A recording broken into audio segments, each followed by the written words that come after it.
Man, that's music to my ears. Big cam chop Windsor, Ford motor. We got to get back to this. In order for us to get back to the muffler videos that we've been trying to do on the channel for all these years, we got to get this block over to the machine shop yet again for what would be now the third time that we've rebuilt it. We took apart the 351 Windsor junkyard block because we'd had some significant bearing issues. This build consisted of 30 over Wiseco pistons, a set of scat rods, the Eagle cast steel 3.85 crankshaft, a set of 227 trick flow cylinder heads with a port matched intake. And rounding out the build was a Stage 5 trick flow man cam that we have had in the engine. It sounds absolutely amazing with some of the muffler videos that we got.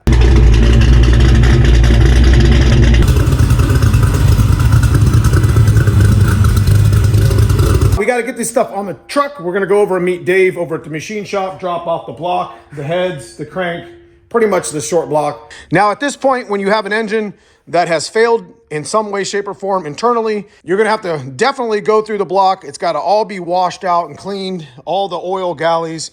In the 351 Windsor, one of the issues that you have is it like starves, like oiling system isn't exactly very good. Now, a lot of the aftermarket blocks have all rectified that. One of the biggest issues that 351 Windsor production blocks suffer from is oil starvation, especially in the rear of the block. And I'm not saying that that happened with this block, but we're definitely going to double check those clearances. There's some little tricks and tips that you can do to make the oiling a little bit better. But from what I've seen from all the other bearings, there's just a couple clearances on that crankshaft that just weren't kosher. And it is what it is. Now we're here rebuilding the actual engine. If you're getting ready to rebuild a 351 Windsor or build one in general, making sure that your bearing clearances are nice. It's okay to run your motor a little bit loose, especially if you run high performance oil like 1540 or some stuff like I run. You don't want to run them tight. Let me go ahead and get the truck lined up. Let's get this block on there and get it over to Dave. He's been waiting for it for the last couple weeks, and let's get this started.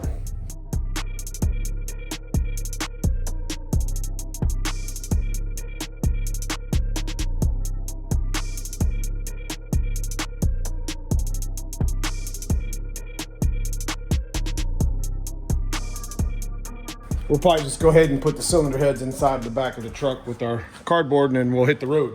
Can't forget the retainer, and we'll go ahead and grab the timing chain while we're at it.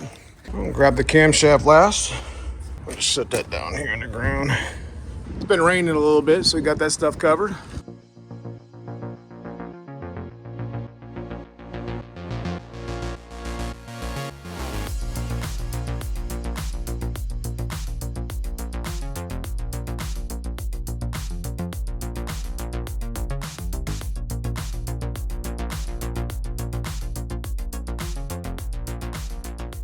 Let's see who we got. Anybody home?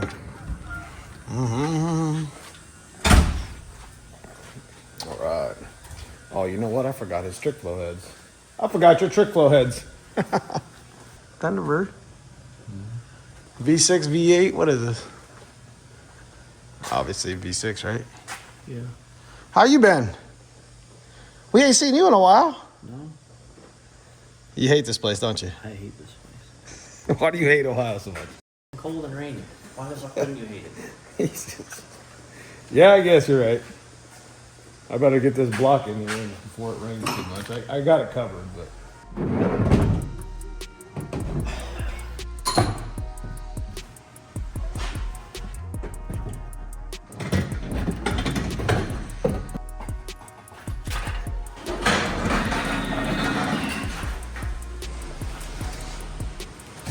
Well, that's a good sign.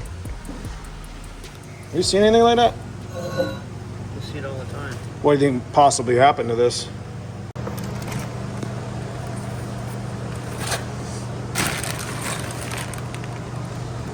That's one of the ones that were bad too, the red one. Some trash went through there. Went through what, the side skirt? Oh yeah, the trash. You're looking for to see if the valves hit? No, I'm just looking. Is that E85 goo? It's carbon. Yeah. Seen some in the intake. So E85 will build up like a tar goo inside the engine. We've dealt with that before. Put all the rod bearings back in their spots.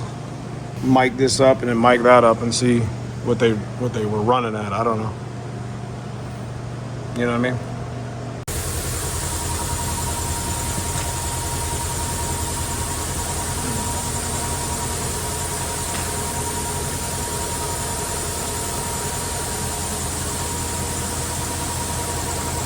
The only thing that they show is lack of oil. Lack of oil.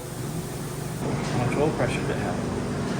When it was first running, it was fine. It was like What was it? 60 cold, 45 warm, and then it would drop. No, I mean under load, like 3,500 RPM, 4,000. Well, I noticed a drop. It went from 45 to like 32, 30 in like a week, and I was like, that's not right.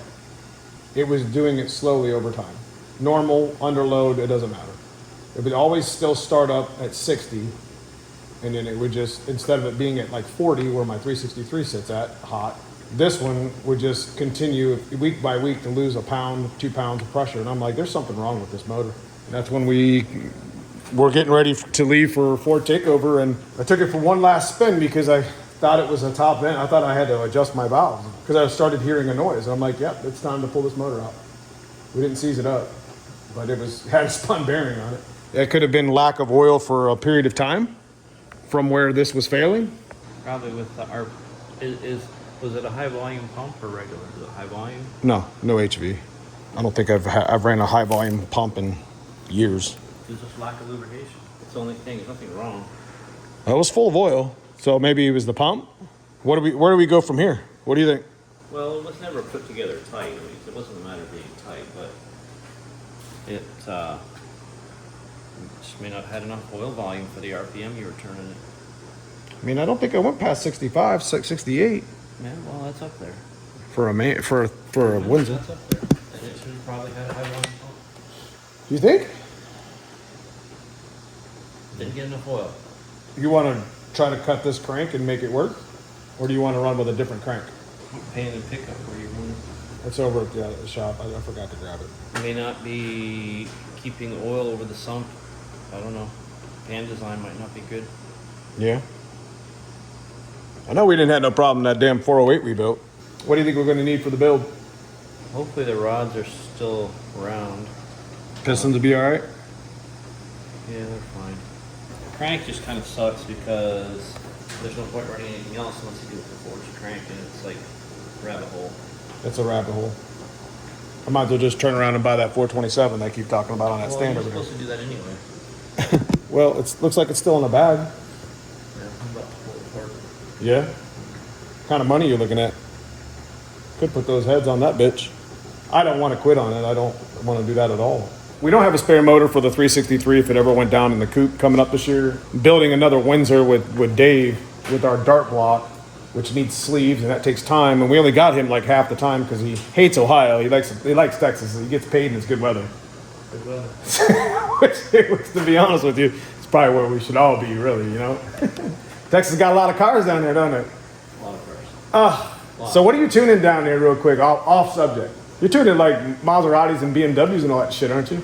Well, there's that, but there's lots of LS stuff, lots of Coyote stuff. We fix this, put it in the black car, and maybe buy that, and I don't want to get rid of the Windsor stuff. I want to keep it alive, you know what I mean? And that 363 exceeded all expectations. You built that in September on a time frame, and we beat the absolute shit out of that motor, and that motor laughed at me. Yeah, That's why we're not touching it. Whatever we did with that tune, whatever we did with that motor, we've thrown 20 pounds of boost on an 11-to-1 motor, and not that you should yourself, and that motor has exceeded expectations.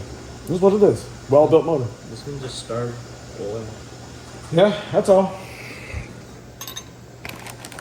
Yeah, put the number on them. That was number 1. Lack of lubrication on these too. Yeah? It's all the way around, huh? Well, back to the drawing board here with this then. Okay, so this is the oil pan that we used on the 393, the Hawaiian one. As you can see, it started leaking in the corner over here, but he's gonna check the oil pan before. We might not even reuse this one. I'm not really sure. You can see over here, we put like gasket sealer, kind of one of those little tricks that we've used over the years to help when the welds start leaking. But it could have very well been a oil pump failure. Could have been a oil pan failure again. Regardless of what happened with the 393 stroker this year, we got a lot of work to do ahead of us with the black car.